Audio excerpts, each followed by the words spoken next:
So in the DC-8, I would fly mostly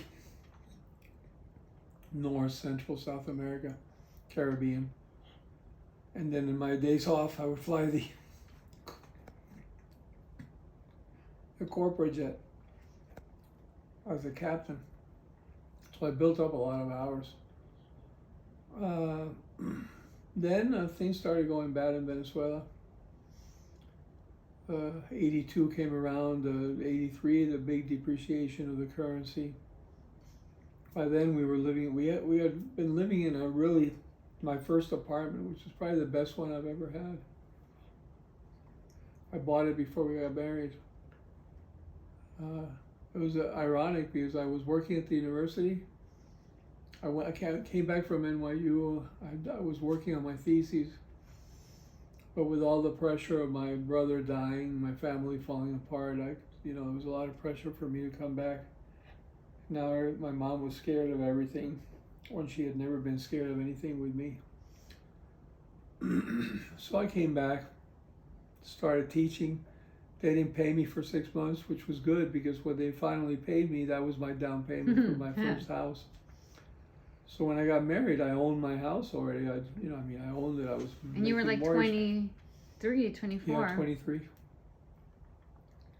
And I was teaching at 3 different universities: one full time, one exclusive, one full time, and one part time. Because there was no way you could just make Story of your life. Huh? Story of your life. Yeah. And I had these 2 older professors that were my mentors. One of them still reaches out to me. He's got Parkinson's right now, and he lives in Poland. Oh, wow. But to this day, he just phoned me 3 days ago. So really? Yeah, I mean, they were like, I don't know, 10, 15 years older than me. But so they took me under their wing and introduced me to these other universities, and that's how I got all these other jobs. And so I remember. This was in 74. So in 75 I got married. You were born at the end of the year. We were living in that apartment. But then you said 82, Venezuela started going down? Yeah, so I was in Viasa till, I was flying the DC-8 till 82, 83, and then they transferred me to the DC-10. So I started flying to Europe. Did you like that? Yeah, I liked it. It was a good change. And that was important because then when I saw things really going bad, I said I was going to quit, move to Hawaii, and instead they offered me the job as the head regional manager for Northern USA. So I would still fly a little bit just to stay, keep my license current. And I did that till, that's when I went through the Hodgkins. But you mean when we moved to New York? But you're skipping. We moved to New York first. Yeah, that's how we moved to New York in 84. I was flying the DC-10. Because they offered you, and you were okay with flying less, but then moving to the States. Yeah, because instead of going to Hawaii right away, it was a stepping stone, and for you guys to get used to living in the States. But we stopped in Miami first, right? Yeah, I was in New York. You guys were in Miami. I was looking for a place. Once I found a place in Cottonwood. In Long Island, then you guys came over. And then you were in JFK, came over right before Christmas, I think. And I was the head guy and all that, so I would go to the airport, I would go to the office in Manhattan. I had to go to Chicago, fly to LA, fly to Montreal. How did you like doing that? It was fine because I was going through, I had my cancer, so I was going through the chemo.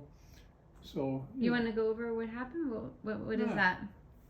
Well, I remember when I was in college, my roommate, Eric, I told you about it before the Europe trip, he got Hodgkin's, and so did the other guy in the lab. And then 10 years later, I had it. So everybody says it's viral, so maybe it was just dormant. And what symptoms did you have? How did you know something was wrong? I had a lump in my that was the first thing you noticed? And that reminded me of Eric. And you went and checked it out? No, I was doing my second Ironman. And I had the lump. You had already? Okay. I had done. When did you do the first one? See, I think I did one in 83, 84, so the 85 one. So you were living in Venezuela? 85, I felt the lump. We were living in Long Island. Okay. And so I went to the doctor, and he he told me I had Hodgkin's. So I said, fine. Actually, the doctor What was the prognosis? The doctor I had was a doctor recommended to me by one of my clients in Biasa in New York, guy who'd been there all his life. So no, he said it was early onset Hodgkin's, and I told him I would use mind control. Because Mom said they said you had like 6 months to live or something. No, 6 months of chemo. Oh, okay. The thing was, I said I was going to do mind control, get rid of it. And the first month, I couldn't even stand the smell of my sweat from all the toxins that were coming out. But when I went there for the second treatment, he couldn't find one swollen node. So I told him, you see, I got rid of it. How? Mind control. Like, can you tell a little bit? Visualization that it was gone. What would you visualize? That it wasn't there anymore. Every day?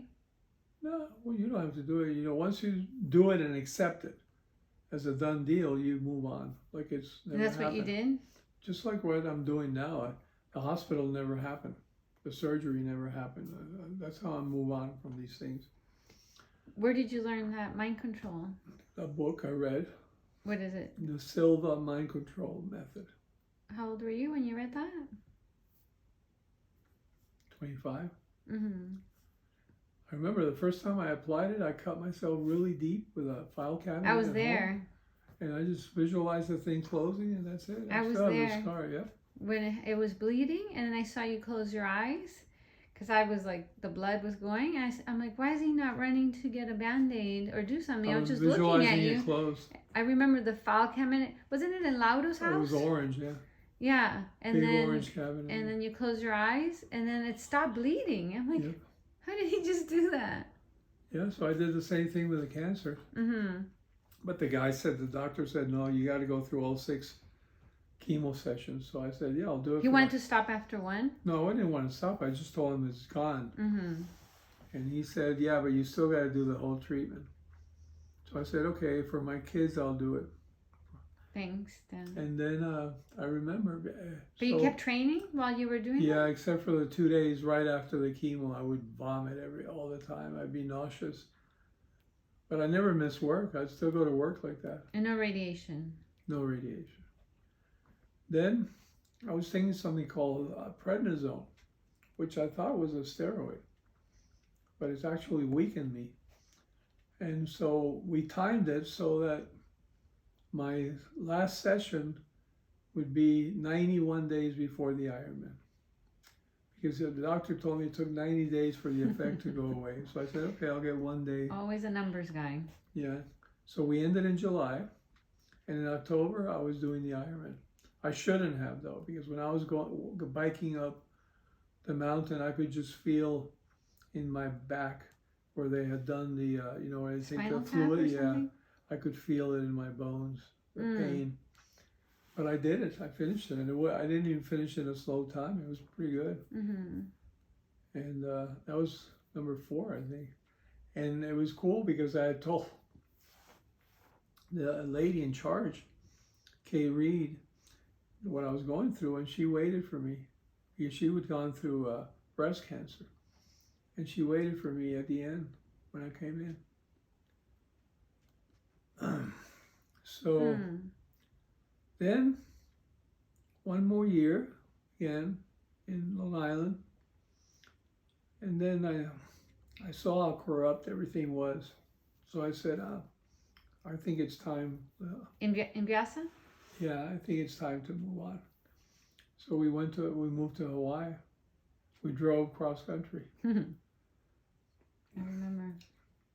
Yeah, I remember we had a brand new Jeep and it broke down in the interstate. In Jersey. Yeah. Bordentown. 90-degree weather.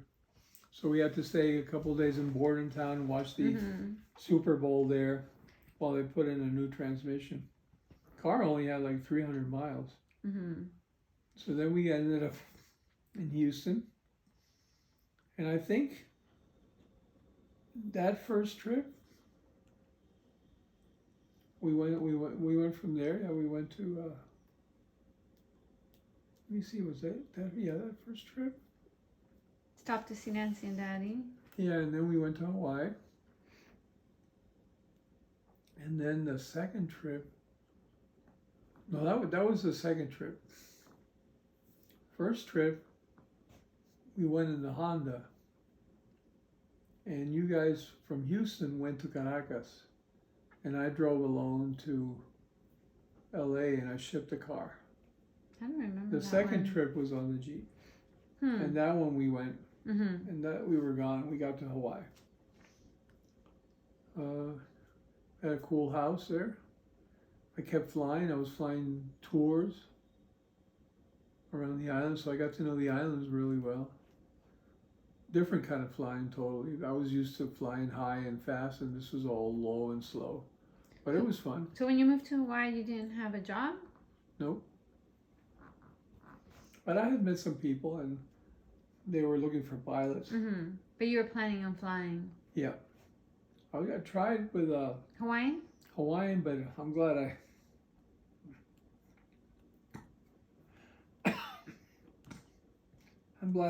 never got, because it wasn't my kind of. So after a year there, we ran into a friend of mine from YASA, one of the older pilots. He had left YASA and he was flying for Park Aviation in Ireland. And he said, why don't you come do the same thing? And, well, he didn't say anything, though. He just told us about that. So then I applied at Eastern Airlines. And I went to the interview and I got the job. And I was ready to agree on it when I got a phone call in the middle of the night in Miami from Barry Murphy of Park Aviation saying, please don't sign. I can get you a contract. Where does Eastern Airlines fly? Where, just all over the U.S.? Yeah, at the time, mostly the Eastern Coast Mm-hmm. and Caribbean, some stuff like that. But we could still live in Hawaii? Or we were going to have We to were going move? to move to Miami, but Miami was one of our favorite places, so it didn't matter. But they shut down 2 years later, so I would have been out of a job. Most of the Eastern pilots ended up in Cathay Pacific in Hong Kong. And you were just thinking do that temporary and then come back to Hawaii? Whatever No, I was one going you to do take? that as a job, my career. And just leave Hawaii? Start because, I was career oriented. Mm-hmm. And instead, I ended up in Holland for a couple of years, right? Because that guy called and then what happened? Yeah, he said, I can give you a contract as a flying a DC-10 for the Dutch. They already know you, they train you and everything, so you wouldn't have to do much. So I did that, and we went to Holland. And then when I was there, that was amazing because I remember they offered me to stay there forever.